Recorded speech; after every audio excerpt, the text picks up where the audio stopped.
The Florida Podcast Network, the voice of Florida.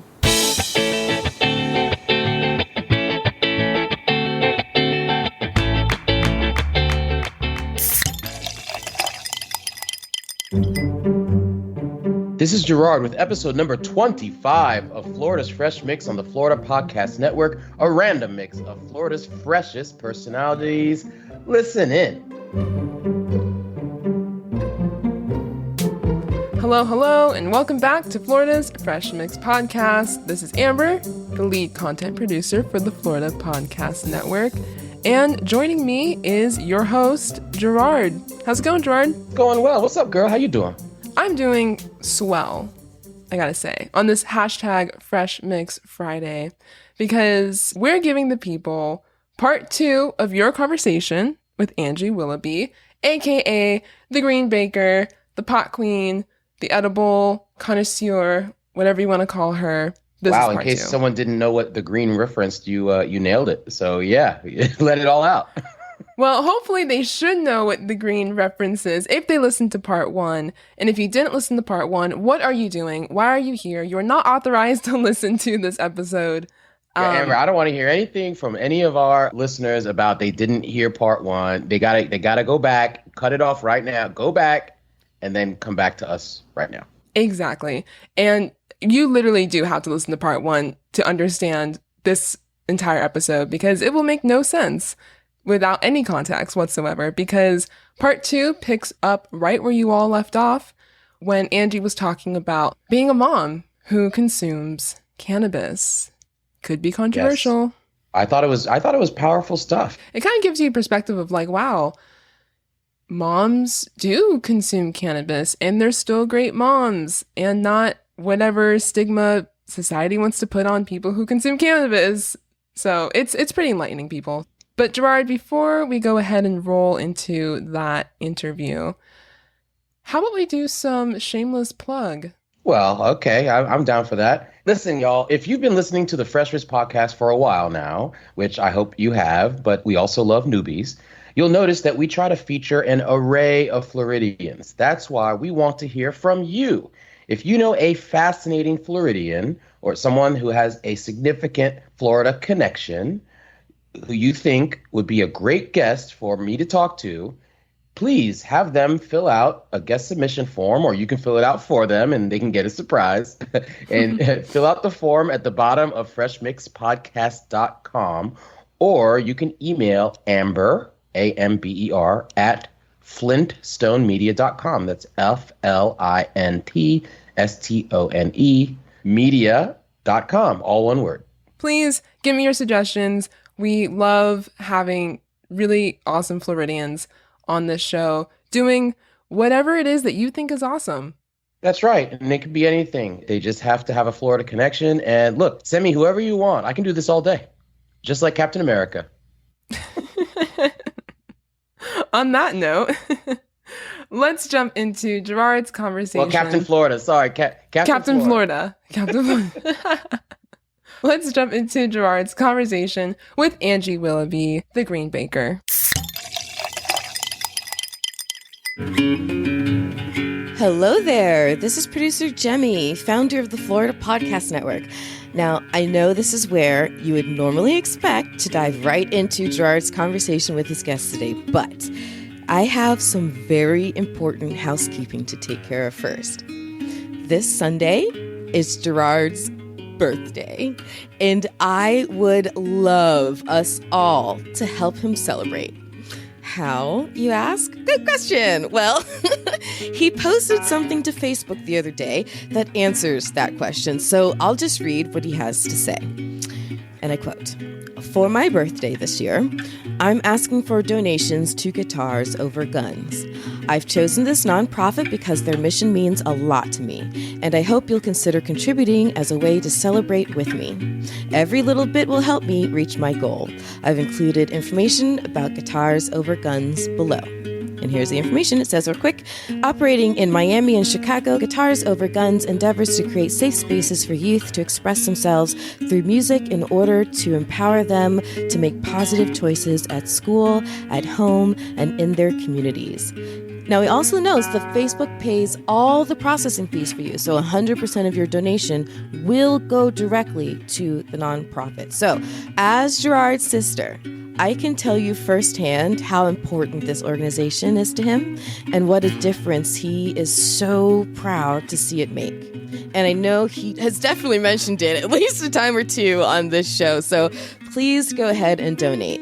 Let's warm his heart for his birthday. No donation is too small, but no donation is too big either. So we've included a link for you right in the show notes to make it super easy. Okay, now let's get to Gerard's guest as he picks up with part 2 of his cannabis conversation with Angie Willoughby, the Green Baker, talking about edibles. Edibles metabolize differently in your system, right, than it does when you smoke it. So if you are a smoker and you're used to getting that immediate high, that immediate hit, that immediate like, okay, yeah, I'm high, you got to have some patience when it comes to edibles.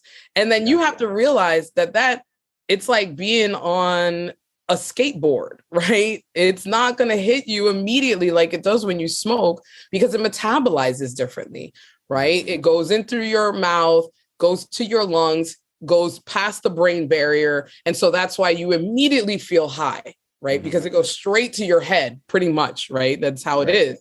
When you have an edible, you have to digest it. It has to go through your stomach. It goes through your small intestines, through your liver, and it changes the chemical of that plant, right? And so the high has a much longer onset, but then you stay high for way longer, right? So smoking is kind of like being on a roller coaster, right? Where you're like out the gate, you're up. Oh my gosh, it's so great. And you're coming down. And then it's like, okay, then the ride's over, right? When it comes to an edible, it's more like you're on the skateboard, right? And you're like pedaling along and you're pedaling along. And then all of a sudden you'll come to a pool and you'll go, woo, okay, here's the pool, and you kind of like, dive in there and kind of come around. And once you're there, then you're there for a while, right? This is not the roller coaster. It's not like it's over in an hour or two.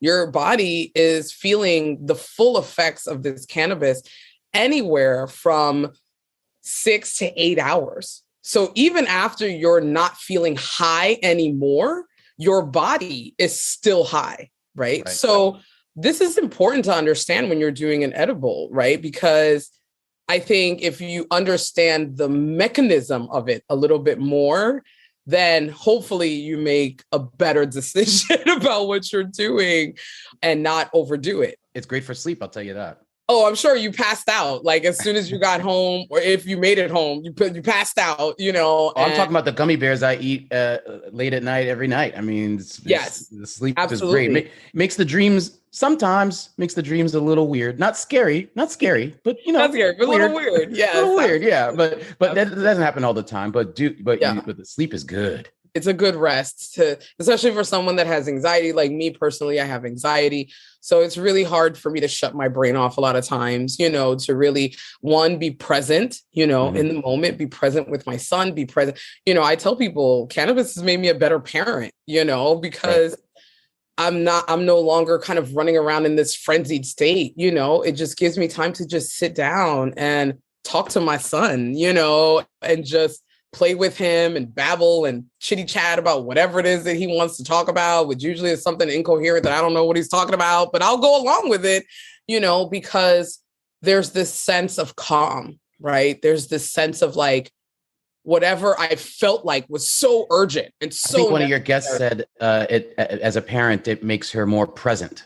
Absolutely. And I think that one of the things that stood out in that episode to me was, she's trying to defeat the stigma of mothers who use cannabis and be like, yeah, I use it. You have any questions? You should use it too, because it's kind of like, when you approach it that way. And I think I laughed literally out loud when someone said, it's kind of like, you telling someone you're taking a multivitamin, you're like, why are you taking a multivitamin? It's like, that was great. Right. It's the same attitude. Right. So, absolutely. It's breaking down those stigmas that I think is very absolutely important. It makes me more present as a parent. It makes me more, enjoy this experience, and like I said, everyone has their reasons why they use it. And I don't think that there are any bad reasons to use cannabis, right? Even if you are using it to just get super wasted. Like, I feel like there's a time and a place for that. You'll still wake up in the morning with no hangover. I mean, you'll be just fine. And be super rested. Your fridge will probably be raided and you're going to have to go grocery shopping. But, you know, those are the effects, the side effects, right, of using cannabis. And so I don't ever judge people for how or why they're using it, because I feel like even when I was using it recreationally, which was usually like smoking it because I'd be with friends or whatever, I understood that there was a lot of things going on in the background with my own mental health that I was somehow trying to cope, right, through using this cannabis, right? Whether it was like, girl, yeah, let's go and get like fucked up because I can't. I've had a super stressful week. I've had a super, like, my boss again, I'm a nerd, whatever, blah, blah, blah. Regardless of how I am using it, that plant is still going to give me what she's going to give me. So it's just about me taking ownership of it, me taking my own education, my own well-being, my own mental health, my own whatever it is that and own it, right? If I say, yo, I want to go home and I'm going to smoke this bowl and I'm going to get high, I'm going to own it, right? Because that's what I need at this moment. And as an adult, I can make an educated decision and I know and understand what I'm doing. And then I'm able to do that. And then I'll wake up in the morning and probably still be high. So that's that for that day. Which isn't always bad. I'm probably still high because I don't overindulge very often. Because then your tolerance gets really high, right? And then you always need more and more and more, you know, to feel what you want to feel. That's never actually happened to me. I've never woken up high, but I know I've heard I have many stories. I've heard it is not an infrequent thing, but it hasn't happened to me personally. It happens to me. But then it's like the cool high. It's like the high of like, you're not so out of it where you can't get stuff done, but it's just mellow. You know, you're like, okay, I'm going to, get some stuff done. Right. And then, I make an educated decision about, okay, I have a super stressful week, but I still have to get a lot of stuff done. So I'm going to microdose, right? I'm going to take a half of a gummy, in the morning with my coffee, or I'm going to take a little bit of sugar in my tea in the morning. And I'm going to stay within the dosage that makes sense to me, which is 2 to 5 milligrams. That's my microdose, right? And so I may not feel zonked out of my mind high, but my body is intaking those cannabinoids, right? And it's functioning within my receptors to keep me a little bit calm, to take that little bit of edge off. So that way I'm not like, stress breathing, and it's like, okay. And that little bit of microdose is all my body needs, right? I don't need giant amounts of THC or giant amounts of CBD or all of this like 1,000 milligrams of gummy, I don't need that, right? If I know my body and I know myself, then I know where I want to stay at and then how to be mindful about it. On those days where I want to get really, really high, then I know where to go to and how to get there, right? Right. But then I also know how to bring myself back, right? To where I'm like, yep, I can function. I'm a person. I'm a mom. I'm a business owner. I'm a professional. I pay taxes, and so that stigma of, stoners being lazy or not being productive people or blah, blah, blah. Like, are there people with alcohol or anything else? It's of course there are. That drives me nuts. But when you talk about microdosing, it reminds me of I know some older folks who whether it's due to high blood pressure, hypertension, stress, or whatever. Glaucoma. Yeah, they feel like they're not anxious all the time, but if they have a bout of anxiety, then they take I think it's called Boost Bar, which has also been called relaxing pill, right? For me, rather than, everybody can make their own decisions, and I'm not trying to say anything bad about, pharmaceuticals, but for me, it's if you can, educate yourself about cannabis, I'd rather have something natural than a chemical and that accomplishes the same thing, if not better. And so I just wanted to throw my 2 cents in there, but I wanted to ask you some, you're in West Palm Beach, right? Yes. I wanted to ask a couple of Florida specific things, since this is the Florida Podcast Network. First of all, I know that you said that, there are elderly people that take cannabis frequently, but they're not as educated as other people. I just wanted to expand on that just a little bit. Yeah, I love my seniors. I really, really do. They've become a part of that section of the population that I like is very close to my heart, along with moms who medicate. Those two populations are like very close to my heart. Moms who medicate. I love that. Yeah. Those two populations are super. Look, and if anyone needs to medicate, it's moms, especially if you got those little kids. I'm thinking right in the 2 to 3 year old. Yeah, man. Woo. Those are, yeah. I'm so glad I'm past those, but now I'm onto a whole new stage, which are teenage stage. So, hey, throughout the whole process of you raising your kids, you need it. Okay. So, the senior population here in Florida is so huge. I mean, hello, we are for the longest time, I don't even know if we are now, but we were the retirement state, and so we have, systematically catered to the elders and the ancestors of our families, and also at the same time, I feel like food is such a great in-way with them. Right? Because for a lot of them, their generation was fed a lot of the propaganda, a lot of the, government-backed, character assassinations that were happening. Mm-hmm. And so they have a real fear, of cannabis. And to me, they're one of the populations that could benefit the most from cannabis. That's right. You got that right. But because of that lack of information and because of the fact that, especially here in Florida, we have a lot of communities, right, that are insulated, right? Mm-hmm. Insulated because they're age restricted, right? Mm-hmm. So you have to be a certain age to live here, right? So then that means that the people that you're around, the people that you're engaging with, the people that you're going out to have dinner with, the people that you might have a conversation about cannabis with, are of your same era, right? Mm-hmm. So then who do you get your education from? How do you penetrate, right, into that community? If the people and the things and the place all are in this same generational bubble. To me, food is, and because smoking was seen, like that's the pinnacle of like addict. Like if you're a smoker, if you smoke the devil's lettuce, you're like at the top of the like addict chain when it comes to cannabis, right? And so the likelihood that your grandmother or your auntie or your granddaddy is going to, some of us, we got them old school that they've been smoking since the 70s. They don't care. You know what I'm saying? But mm-hmm. I'm talking about that older, much older generation, the 50s and the 60s. I mean, I dealt with that with my own mom. She was born in the 60s. And as progressive as she was, she still had huge stigmas tied to cannabis, and when I started this business, I think she was terrified, but through slowly having these conversations, she had me to talk to, right? But imagine if she lived in one of these communities where everyone was 60 and 70 years old, and they all came from the same generation and all had the same propaganda fed to them, and they all grew up having the same thought process. Who and how would they get that information if they needed it about the life-changing possibilities of using cannabis, right? To help with their quality of life. Now, your mom is the one that's from Puerto Rico, right? Yeah. Mm-hmm. Well, just explain. Look, Mom, I'm half Jamaican. What do you expect me to do? This is true. Unfortunately, not an argument that would have gone over well with her either. But, she would have just looked at me sideways and been like, girl, stop.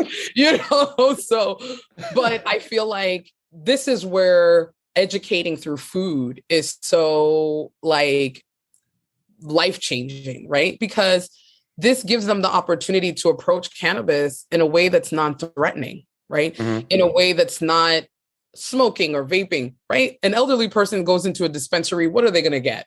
They're going to get flour. They're going to get vape pens, and they're going to be looking at you like, what the fuck? Who in the hell? You know what I'm saying? They're going to be like, I'm not an addict. I'm not a druggie. I don't do, mm-hmm. But if you can give it to them in a way that makes sense, like in an oil, and then say, hey, granddaddy, just put like a half of a teaspoon into your eggs in the morning when you're making your little scrambled eggs, or, as a honey or as a sugar. Hey, grandma, put like a quarter of a teaspoon in your tea in the morning when you make it, right? And it's also a way for them to do it surreptitiously if they want to have the benefits, but get comfortable enough to, the stigma will stick with them at the beginning, and then they can do it. They're eating their food, no one knows. Absolutely. So I think that's very interesting. It's a way to open the door for people, seniors who might need it through food. I think that's absolutely. Yeah, definitely. So how does it work? I mean, you're shipping your food. Can you only, in Florida, it's legal for medicinal purposes. It's not completely legal as far as I know. Can you only ship to other people in Florida? Can you only ship to other states where weed is legal? I mean, how does the law work and as far as that goes? Yeah, correct. So there is, obviously the state of Florida is fine, right? Because we're here, we have our program. I'm based out of Florida, so we're all good here. So the state's good. Now I can ship to other states, but it has to be legal within that state because it is still federally illegal. There is, and this is where it gets like really kind of like, they just need to make it federal already because this is just, it's ridiculous. Because you're shipping across state lines. Correct. Yes. So you have issues of, I had to put my legal hat on. Interstate commerce, interstate financial transactions, and because interstate commerce is covered by the federal government, so there is still a lot of really gray areas when it comes to cannabis. I can ship to someone that's in another medical state. I can ship to I think now at this point, I think there's only like 2 states or 3 states that don't have a medical program right now. Most either have at the very minimum a medical, and then of course we go up to the states that are fully recreational. But like South Dakota is one of them that don't have any sort of medical program, so as long as it's legal within that state, then I can ship to them. Like I said, we do have that weird gray area. Like if it gets confiscated or by the postal service or whatever, there's really no recourse or anything that I can do about that. It just is what it is. Because the federal Has it ever happened? No, actually it never has. But I will say the post office be tripping sometimes, right? So one time I shipped to a customer of mine. She's in Chicago, which they have a medical actually they're full rec now in Illinois. And when she received her package, it had I don't even know if it was the box, but she sent me a picture and it had like Hershey's chocolate bars in it, like the little mini one. They gaffled her stash, man. And so she sends me a picture and she's like, "Is this what you meant to send me?" And I was like, "No." That's cold-blooded. So Chicago, y'all trifling out there in Chicago. Like, I don't know. They weren't even like, "Oh yeah, we lost your package. We don't know what happened." I know. Like, we're gonna completely. I would have been totally okay if they were like, "Oh, lost in transit. Sorry." Right. But to have the cojones, right? To like put some other stuff in there and then send it to the person still. Oh my gosh. I was like, they are bold, man. They are bold. I can't be mad at that. That's just funny to me. I couldn't believe it when she sent me the picture and I'm like, Hershey's chocolate bars and like some just like bubble wrap. And I'm like, no, that's not what I sent you, And I was like, wow, y'all cold-blooded in Chicago. That's funny. But look, Angie, as you can see, we're having too much fun. But as a person of color, which you are, and I am, and so is the producer of this show and the owner of the Florida Podcast Network, do you feel that there are barriers to entry to this industry as a person of color, or yes? Well, you don't even need to finish the question. What I was going to say, playing devil's advocate, because I didn't know how you're going to answer, I was going to say, or do you feel that because someone like you can just do the research and basically anybody can do what it is that you're doing? But it seems that you formed an opinion, so run with it, girl. Please tell me. I mean, being a Black or brown person, there are always barriers. That is just, it is what it is, period. Point blank, period, end of the sentence. It is what it is, right? Because systemically, we understand that there are barriers that are there. And until those systems are taken out of place, this is the life that we need to, contend with. Mm-hmm.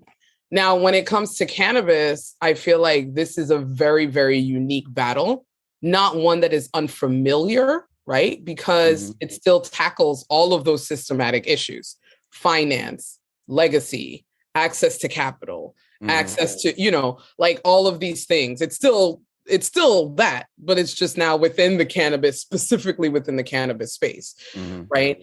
And so, when I first started the business, and I remember when I first made my very first post on Instagram way back when, and my wife was terrified, right? She was like, you can't put your face out there. You can't, put what your name is and who you are. And I'm like, but how will I let all the other brown people know that it's okay? I've been to your website. I've been to your website. You're right there. You're all up in there. You're like, hey. Yeah, I'm like, how am I going to let all the brown people know that it's all right? Right. And so, that to me was super important, is to not be ashamed or afraid or, of doing the hard work. Right. And putting my face out there and making sure that people know, hell yeah, this is a Black-owned female LGBTQIA person that owns this business. And if you're going to come to me and you're going to spend your money here, it's because you believe in equity, you believe in equality, you believe in access, you believe in all of the things that we need to create a real change with the cannabis industry. Well, it's like the same thing as like being a Black doctor, a Black lawyer, or a Black architect, or whatever you want to say. You can inspire people just by existing and just by doing your thing and letting people know. We got to take up space. Don't be surprised if someone getting in the industry, if it hasn't happened already, they not only, kind of, look to you for advice, but, they need a mentor, or they just. And they absolutely do. And that already happens, which is, to me, that's an incredible thing, right? Because once again, fear dictates a lot of the decisions that we make, right? We have incredibly talented, Black and brown people that are farmers, that are, business owners, that are, whatever. And I always tell this to people, look, you don't have to be the green baker, right? And even if you do want to be the green baker, that's fine. The sauce ain't going to taste the same. But if you can be whoever it is and whatever your gift and your talent is within this space, right? You don't have to touch the plant to be in the cannabis industry, right? You can be an ancillary business.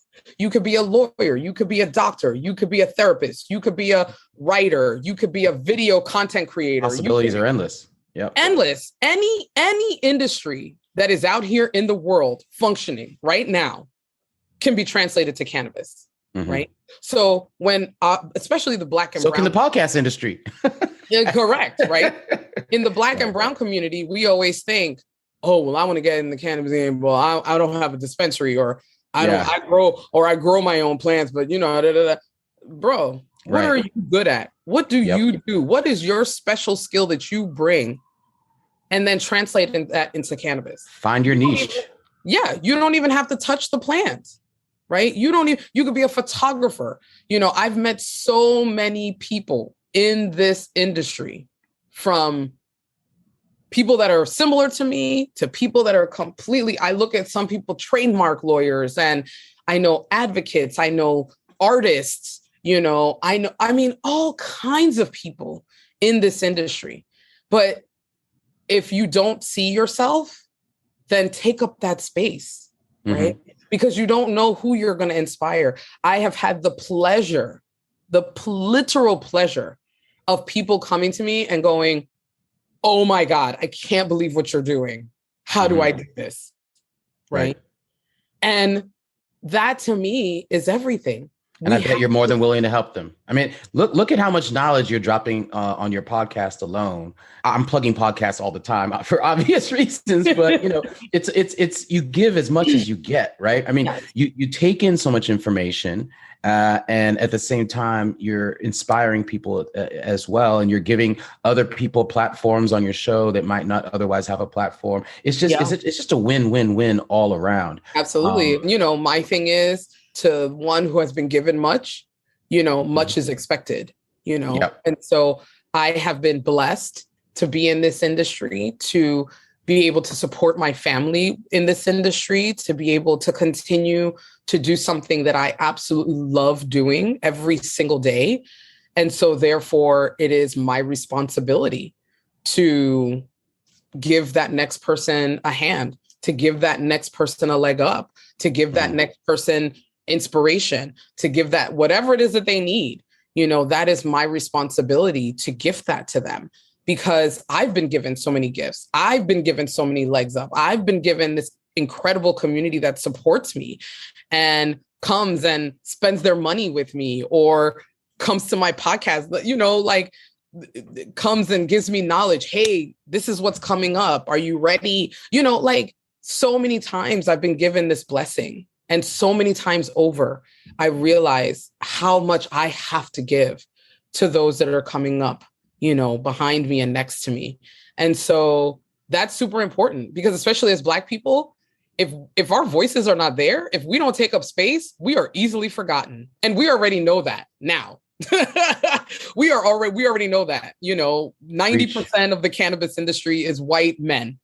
You go to any cannabis event, you go down in Miami, they have Florida Con, Cannabis Con, Biz Con, whatever con you want to call it. And you go into those spaces and you will be the one chocolate chip in the batter, Right, so, right. Like a speck of pepper and a glass of milk. Yeah. So we already know. Already know, if we do not take up space, if we do not break through the fear that we have of being a brown person in cannabis, and we do not own it and say it loud, say it proud, then we are going to be left behind. Right. And so I am happy to be that person that represents this little slither of the industry. And if that inspires somebody to step out on faith, or inspires somebody to put that fear behind them and try it and do it or whatever, then I'm happy to do that. I always tell people, especially because when they come to me, in the state of Florida, as far as a hemp food light permit, which is what I have, it is so easy. I'm like, look. You're going to say expensive, but go ahead. It is expensive. It's hella expensive. But it is super easy, right? And because we have this fear and this stigma, we don't even attempt.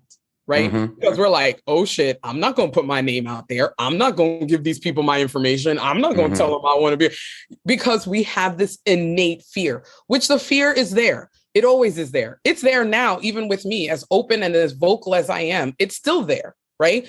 Because of the years of, hello, I see their actions, right? We're out here in these streets marching. Black Lives Matter. We're out here in these streets saying, say their name. You know what I'm saying? So the fear is very real, right? It's not that you should not have that fear, right?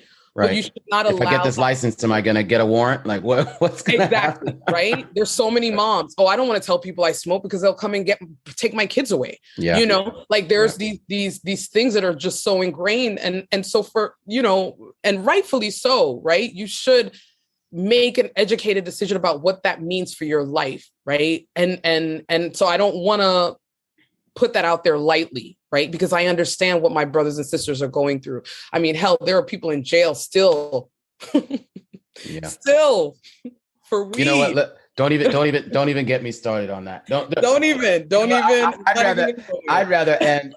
Before I go off on a tear, I'd rather end on that positive note of you bringing the ruckus of knowledge and positivity and inspiration. Let me tell you, you were talking about gifts. You've given me a gift with on this as being a guest on my show, and you've inspired me as well. So thank you, and thanks for paying it forward and everything that you do. But I do want to close with, we've mentioned your podcast. I want to make sure that I give you ample opportunity to promote your podcast, promote where you are on social media. Do you have any events coming up?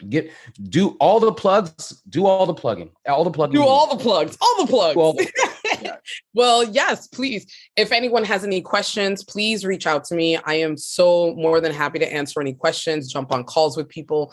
So I am on all of the media platforms. I am on Instagram as at the.green.baker. So make sure you put the dots in between there. Mm-hmm. I'm on Facebook at the Green Baker LLC. I'm on Twitter at the Green Baker #2. Not the number 2, but like 2. So make sure you put 2. I have my incredible website that I do a blog. It has a lot of recipes, information. It has links to all my social media. So if you didn't catch any of that, because I totally understand you're probably in your car driving and you don't got anything to write with.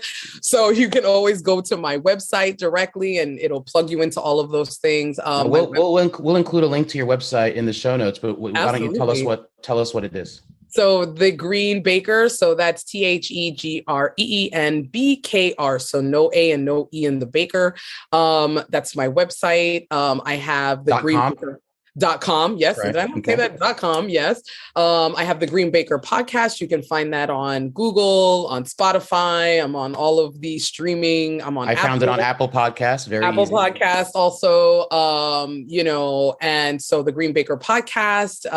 And yes, I have, if you follow me on social media, I put on there wherever I'm going to be at. You can come by, say hi, meet me in person, know that I'm a real person, fluffy and all. And you are not shy. Yeah. And so I do various events between Fort Lauderdale and West Palm, Jupiter. So I'm kind of all up and down the eastern side of the state. I also do out of state things. So my social media is the best place to kind of stay engaged. So please sign up for my newsletter because Instagram be tripping. And so they shadow ban me all the time. So please sign up for my newsletter. So then that way you can get all of the information off of those social media platforms in case I get deaded by Instagram. My email, everything is on my website. So if you need to reach out to me, I'm more than happy to answer any other questions, or if you want to get more in depth with something, please, let me know. That's fantastic. Well, look, that's what's cooking, folks. What's cooking? Ooh, that's boy. What's cooking. Yeah, that's what's cooking. So thank you so much for gracing us with such a wonderful, lively, informative, and fun interview. I literally could have spoken to you forever. We should get together at some point. We should do a part 2. I always say this with the people on my podcast. We got to do a part 2. Always say that. We might have to break this one up into 2, to be honest, but yes, we'll see. And I'm sure that my girl and my sister and Amber, we should all get together because I think that we'd all love to hang out with you and learn more. But thank you so much for being with us. Let's definitely keep in touch. And I look forward to hearing more of your podcast in season 2. And thank you so much, Angie. Thank you. Thank you guys so much.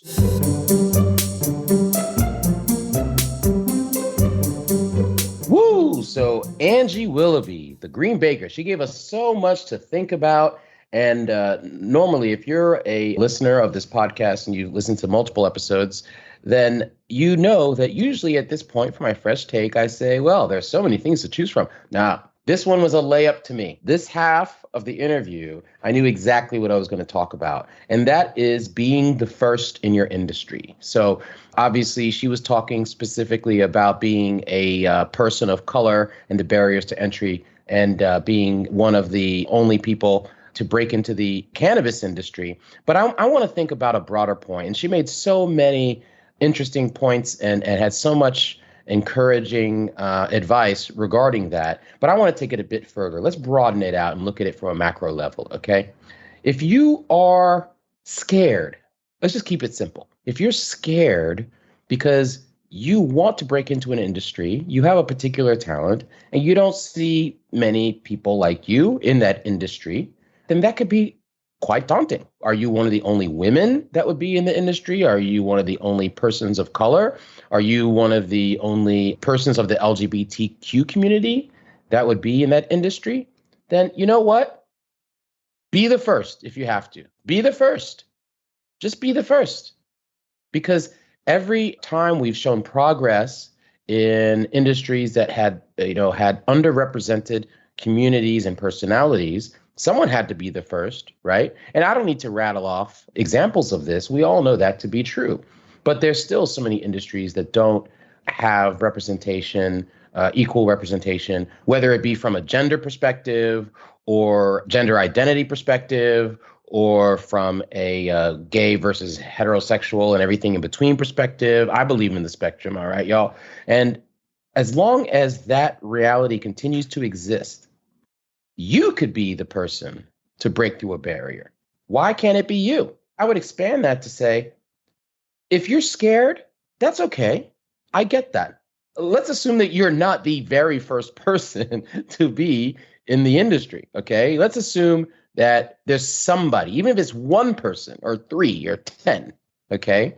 And you make up 1% of the people in the industry. Get one of those people to be a mentor. Be a mentee.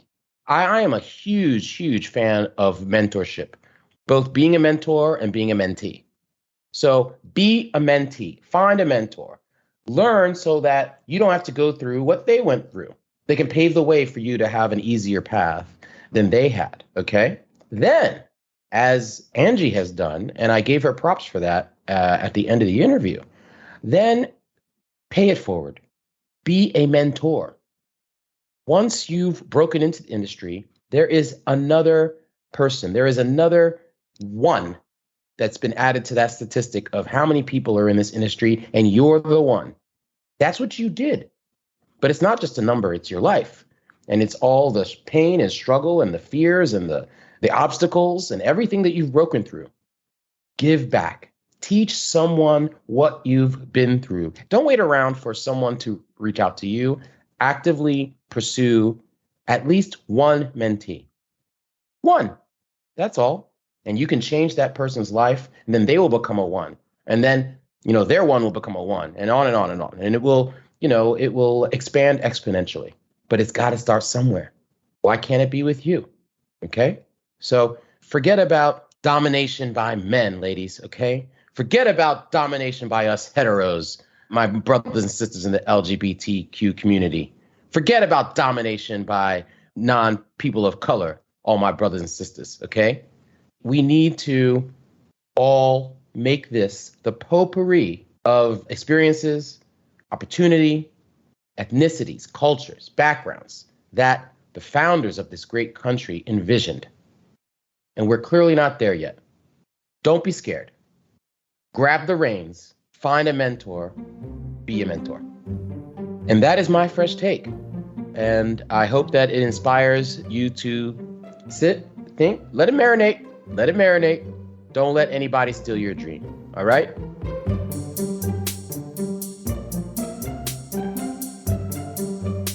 For details and show notes about today's show and our guest, go to freshmixpodcast.com. I'd really love your feedback, both on today's guest and on my fresh take. The Florida Podcast Network has a closed Facebook group exclusively for superfans of their shows like Florida's Fresh Mix. So we all look forward to hanging out in there with you. Just search for FPN Insiders on Facebook to leave us comments, get early scoops, contests, and other special treats. Or you can just complain about Florida's. You know what? For those of you that are already fans of the show, this is the moment where I usually complain about Florida. But not today. Not today. I'm actually proud of Florida today because I found out not only did our Supreme Court nominee, Ketanji Brown Jackson, go to Harvard, my alma mater, okay? I'm not bragging, it's just a fact, all right? But not only is she a supremely impressive, qualified Black woman, I couldn't be prouder, but I also just found out this weekend that she grew up in Miami. Harvard and Miami? Come on, son. Man, I know you can't see it, but I have a smile on my face as big as a Cheshire cat, okay? Anyway, be sure to visit all the great shows on the Florida Podcast Network. You can find them at floridapodcastnetwork.com. Keep catching Who's Fresh in the Florida Mix with Florida's Fresh Mix Podcast.